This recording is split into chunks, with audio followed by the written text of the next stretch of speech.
Assalamualaikum warahmatullahi wabarakatuh. Halo semuanya, perkenalkan nama saya Lukmanul Hakim. Saya dari Prodi Ilmu Komunikasi semester akhir STISIP Widyapuri Mandiri Sukabumi. Di sini saya akan berbahas terkait dengan fenomena FOMO.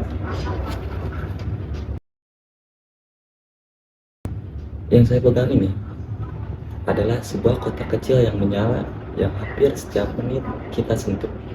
Kita selalu merasa cemas saat baterainya lemah, dan kita merasa gelisah saat tertinggal satu notifikasi saja. Hari ini, saya duduk di sini bukan untuk membahas sebuah teknologi. Saya ingin membahas sesuatu yang jauh lebih dekat, yaitu kondisi mental kita di era digital. Sebuah candu yang kita kenal sebagai FOMO. Fear of missing out, rasa takut akan tertinggal. Dan tanpa kita sadari, candu ini perlahan sedang mencuri kebahagiaan asli kita. Dan itu berbahaya.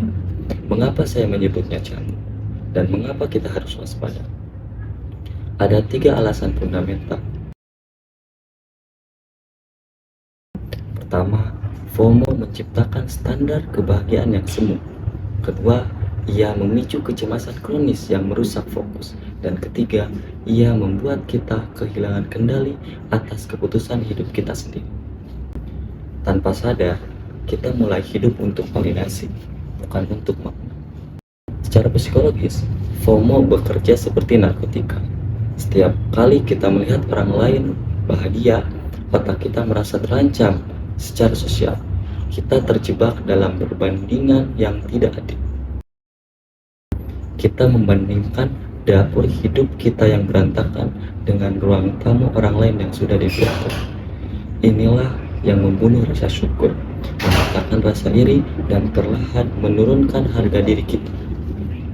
Kita lupa media sosial adalah panggung, bukan realita utuh kehidupan seseorang.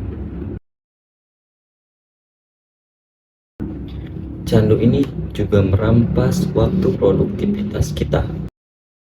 Coba jujur, tanya pada diri sendiri, berapa jam dalam sehari yang hilang hanya untuk scrolling tanpa tujuan? Kita kehilangan fokus pada impian besar karena sibuk mengejar tren kecil yang bahkan akan basi dalam seminggu. Kita menjadi generasi yang tahu banyak hal, tapi tidak benar-benar ahli dalam satu hal pun.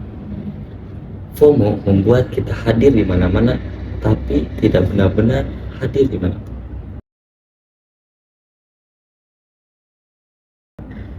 Mungkin ada yang berkata, bukankah kita harus relevan dengan zaman? Benar, tapi ada perbedaan tegas antara menjadi relevan dan menjadi budak. Menjadi relevan berarti kita mengendalikan informasi. Menjadi budak FOMO berarti informasi dan validasi orang lain yang mengendalikan emosi kita. Teknologi seharusnya menjadi alat, bukan majikan. Sebagai penutup, saya mengajak kawan-kawan semua untuk berlatih dari FOMO menjadi JOMO. Joy of missing out. Kebahagiaan saat berani berkata tidak pada tren yang tidak penting, pada notifikasi yang tidak berarti. Batasi screen time, fokus pada diri sendiri, dan hadirlah sepenuhnya di setiap momen. Karena kebahagiaan sejati tidak ditemukan di layar orang lain, tapi di dalam diri kita sendiri.